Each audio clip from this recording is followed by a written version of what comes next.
Hello, my name is Andre Pollard and welcome to my Education 3323 Final Course Synthesis.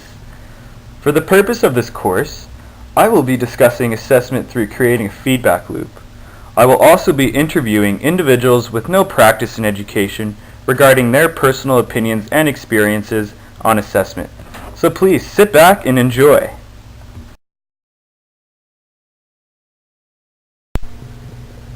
We often hear the term assessment, but what is it?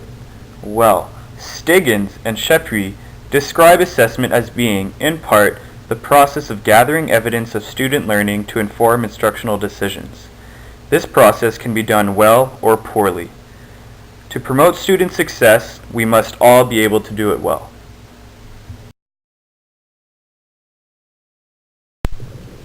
So what does assessment mean to you, Hillary? Well, I look at it from the perspective of a second education, university student, but I feel like assessment on that level is unfortunately lacking a lot and is very uniform for each student. For myself at least, most of the time they don't differ between any teaching style based on students. It's simple lectures and that's it. There's no differentiation between each student? No, and they don't tailor to the needs of the students, even if they are a more visual learner or more verbal learner or... So do you have any particular experiences that kind of outline this? There was one class that I took. It was a digital signal processing class, and the prof actually was a really good prof where he allowed us to do experiments in class connecting the mathematics that we were learning to sound waves and creating programs that would allow us to make our own sounds. And that was really great. It's never really been done in any other class that I've taken, and that made it stick in my brain that much more. Connecting it to real life experiences. Exactly. Well, thank you very much for your input, Hillary. Not a problem. Alright, Dylan, so we've heard what Hillary has to say about assessment. What do you think? Well, as a child, I always thought it was to compare me to my peers.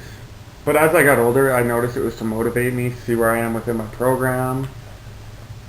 And do you think it's done that so far? Not really, because when I was younger, no one sat me down to explain these things to me, so I slowly didn't understand why I was being compared. So you're just doing the work to get the grade instead of doing the work to learn? Yeah, pretty much, and just to live up to expectations of my teachers, parents, with no goals towards it. You're never reflecting on your own learning, and yeah, I always questioned why I was at school. Yeah. And I always just thought these people were saying I didn't do well because of reasons within myself, and not understanding why I didn't do, you guys mark us, why you grade us in general. And I noticed that you played sports. Are there any kind of positive experience from feedback that you received through that? Well, the thing is, I understood why I played sports. I enjoyed it, so when I went there, I would get recorded when I was pitching, and I would have to slowly tweak my movements to get the mechanics right, and I only found that out through the recordings. Yeah, which is almost, in a way, its own kind of feedback. Exactly, so I found ways to improve myself through that.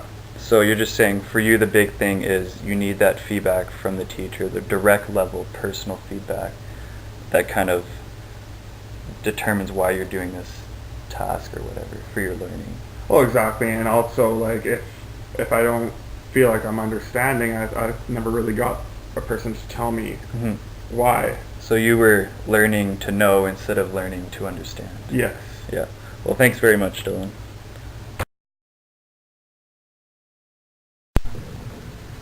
In order to be successful, there are 4 keys to assessment quality that should be followed regularly by teachers. The first key, clear purposes, addresses the questions, why are we assessing? Who will use the results? How will they use them? And are students among the intended users? The second key, clear targets, asks, what are we assessing? Are our targets clear to us? And are the targets clear to students? The third key, sound design, determines how are we assessing? What methods are we using? Is assessment of high quality? Is there student self-assessment? The fourth key, effective communication, asks why communicate? To support or report learning? Report to whom and how? Students communicate their own learning?